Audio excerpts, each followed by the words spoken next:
Welcome back to Blacks in Motion, and we're going to go ahead and jump right into this final segment of On Blast, and now we're tackling some teams and players inside the NFL. And we're going to start off with two teams, the Falcons and the Texans. Two teams that their record reflects that they are tops in their respective conferences. But here's my take on it. The Houston Texans, you're very suspect.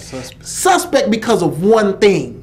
When you had a chance to go up against a premier team in the league, you got ran off the field almost like a group of high schoolers wearing Letterman jackets when you walked up into the stadium. Falcons, same way. There's no way that you should lose that bad to a division rival. These are your times to take advantage of the talent and the lead that you have in your conferences. Y'all are good teams. But you're suspect. I'm not putting money on y'all. I can't do it. Yeah, I'm going to go a step further, and I'm going to say the Texans and the Falcons, fraudulent. Look, I've been saying it all year. If you've been watching this show, you know how I feel about the Falcons. Don't really trust Matt Ryan. Definitely do not trust the defense in Atlanta. And I mean, when a 3-9 Panthers come to town and you make them look like they're the ones that are in first place in the division, that's bad. The Texans love the talent, love the offense, the chemistry, love the way that the defense, even when losing Brian Cushing, and even with some of the issues lately in the secondary, love how they've been able to keep it together for the most part.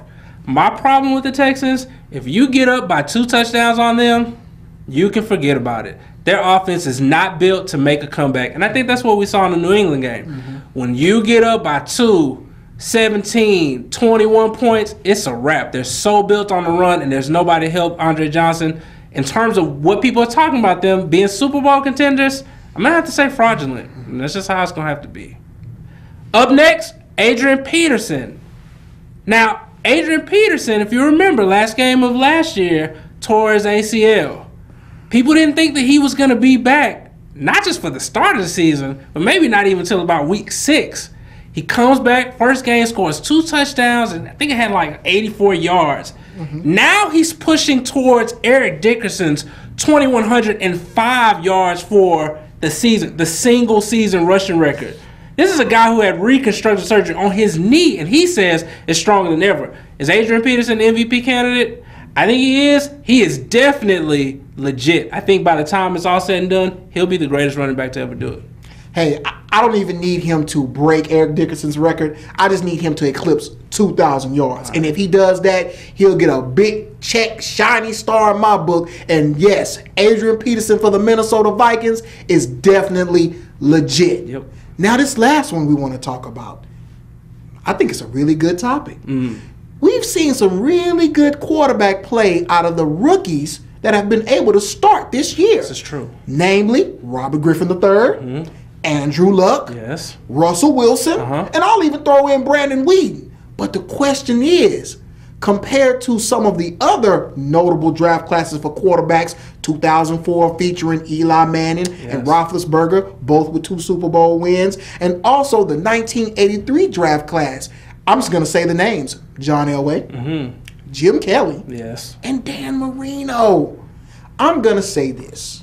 I'm going to say this new 2012 rookie draft class is legit. And the only thing that they have not done is spend enough time in the NFL, and they don't have the stats yet. But this is by far one of the smartest, most tooled bunch that I've seen in a long time, and versatile. You have somebody like an RG3 who's a threat in the run and the pass game with a monster arm. You have somebody like Andrew Luck who's come into a franchise and taken it over almost like a Peyton Manning Part 2. And then you have a gritty, undersized field general in Russell Wilson that keeps the Seattle Seahawks legitimate, just like his draft class. 2012 quarterback draft class, legit in my book. Yeah, and I mean, those draft classes before, they haven't really done a whole lot.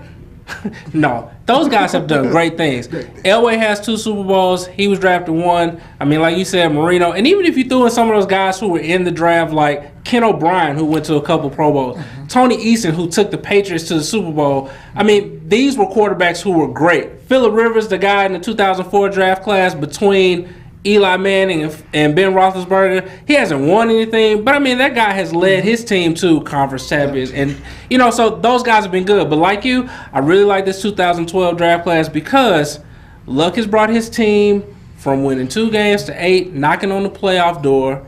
Russell Wilson, remember when he was just a draft pick and wasn't really somebody who was supposed to even lead that team? Remember Matt Flynn? Yeah, we don't either. Yeah. I mean, Brandon Weeden, like you mentioned, and even Ryan Tannehill. And finally, I mean, RG3, he's dynamic with his legs. He's efficient, throwing almost 20 touchdowns. I think he only has about 4 or 5 interceptions. I mean, and this guy is making a believer out of the people in Washington. I don't know what else to say but legitimate. I think that these guys are definitely legit, and I think that there's a bright future ahead for not just 1, not just 2, but maybe all 3, 4, or even 5 of them. Absolutely. 2012 class, definitely legit. Now, that's what we think. We'd like to hear what you think. Hit us up at our emails. I'm Caesar at blackvideonews.com. It's Cliff at blackvideonews.com. And as always, we're Blacks in Motion. We'll see you next week.